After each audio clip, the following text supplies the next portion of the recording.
I had a different plan for this week's lesson. Usually, I steer clear of politics. I steer clear of? Trzymam się z dala. So usually I steer clear of politics, and this lesson is not intended to be political. But the situation in Poland right now has forced me to, share my thoughts and experiences with you. So I'd like to consider being a woman in Poland. It will be personal, it will be provocative, it will be painful. But before we dive in, zanim zabierzemy się do roboty, before we dive in, I'd like us to make sure that we're pronouncing the topic of our today's class in the right way, because most Poles mispronounce the word. Mispronounce? Źle wymawiać. Most Poles mispronounce the words woman and women. So let's make it clear. When you have one female, that's a woman. Woman. So you can say, there's a beautiful woman sitting on the bench. Or, each woman is very special and precious. Or, there's the song, Pretty Woman Walking Down the Street. Yeah, I'm terrible at singing, so I'm not gonna sing that, but I do enjoy that from time to time. So, pretty woman walking down the street.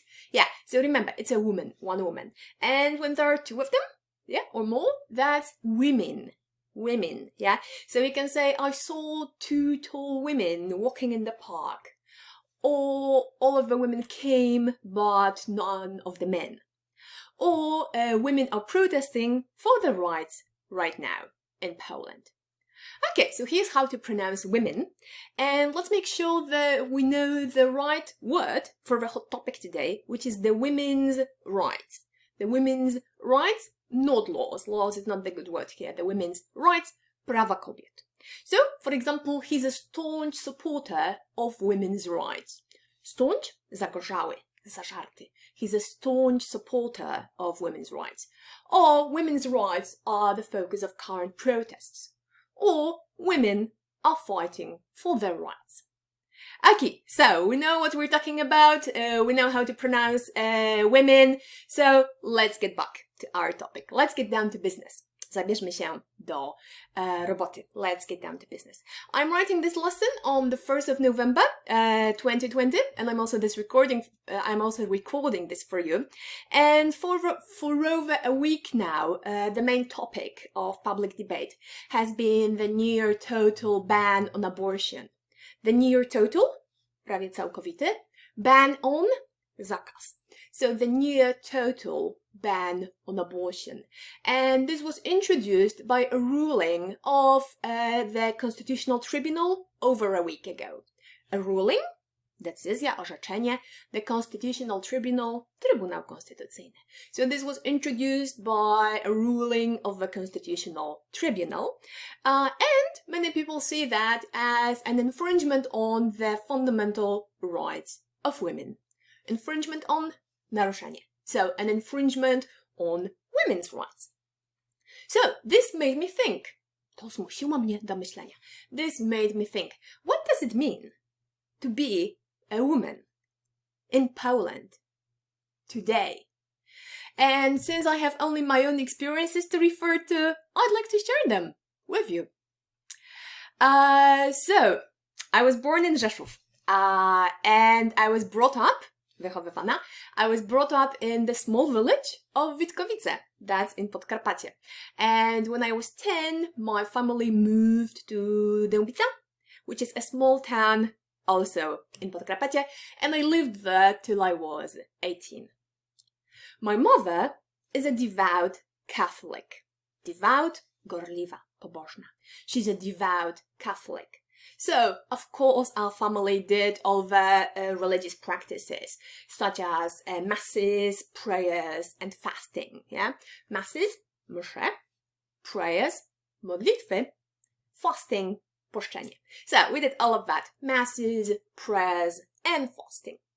But, in addition to that, my mother also perpetuated the stereotype, kultywowała stereotyp, she perpetuated the stereotype of what it means to be a good woman in the Polish society.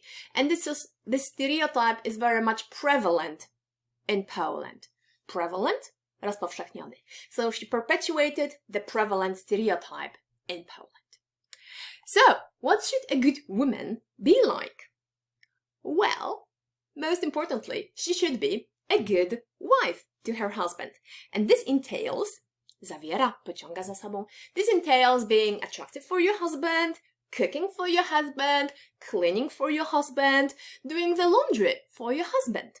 Doing the laundry? Robienie prania. Doing the laundry for your husband. But in addition to that, she paradoxically was also a victim of the feminist achievements. Victim, ofiara. She was also a victim of the achievements of feminism because she also worked. She had a full-time job. So after coming home from work, she basically did the housework, robiła prace domowe, she did the housework, and then she spent half the night catching up with her work, with her professional career. Now, what did my dad do when he came back from work? He ate the dinner, which my mom had made. He watched nature documentaries, programy dokumentalne. Yeah, he watched nature documentaries. Sometimes he went cycling, sometimes he read the newspaper, sometimes he went swimming, sometimes he did some gardening. I believe this is called relaxing. My mother did none of that. Okay, let's face it. Relaxing is overrated anyway, yeah? Overrated, przereklamowane. Relaxing is overrated, so who would want to do that? Yeah. So, this was the example I was supposed to follow. Yeah, this is the example that many Polish girls are given to follow. But the final straw, ostatnia kropla, the final straw was when last year I made the decision to divorce my husband, and the conversation I had with my parents, both mom and dad, was like this. Is he drinking? No. Is he beating you up? No. Then why the hell are you divorcing him?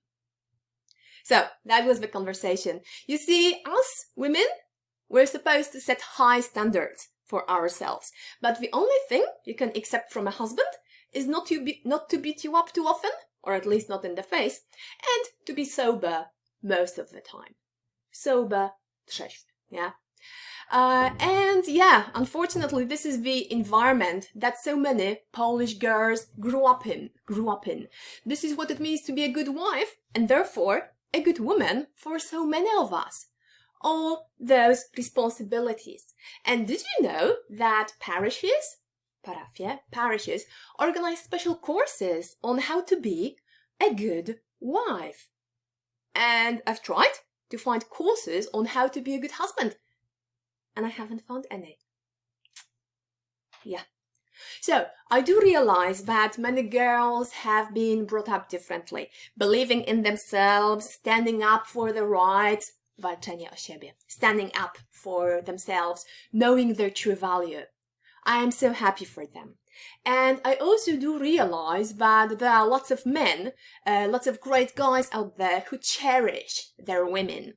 Cherish? Wielbić, hołbić. So lots of men do cherish their women and support us in fighting for ourselves.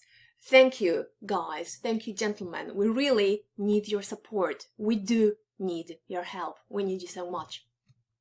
But being inferior to men, being inferior to men is the legacy, dziedzictwo, that most Polish women grew up with. Yeah, being inferior to men is the legacy that most Polish women grew up with. The subconscious belief, podświadome, the subconscious belief that women have no rights. They have only obligations. Obligations, obowiązki, obligations. Well, guess what? We've had enough. Mamy dosyć. We've had enough. Kasia Sielicka, doktor filologii angielskiej, angielski w pracy z humorem. www.angielskishumorem.pl